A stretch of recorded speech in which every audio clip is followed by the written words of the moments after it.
Wire fraud, a costly mistake. Imagine this.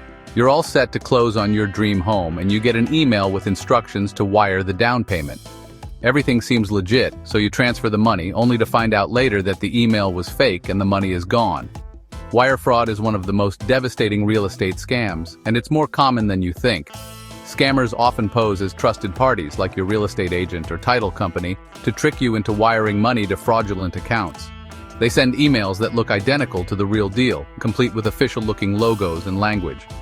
Buyers and sellers alike are at risk, especially during the chaos of closing. The key to avoiding this nightmare is vigilance. Always double-check wire instructions by calling your agent or title company directly, using a number you know is valid.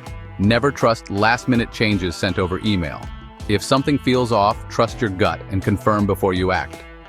Wire fraud doesn't just take your money, it can derail your entire home buying process. Protecting yourself starts with being alert, verifying everything, and never rushing transactions. It's a small effort that can save you from a massive loss.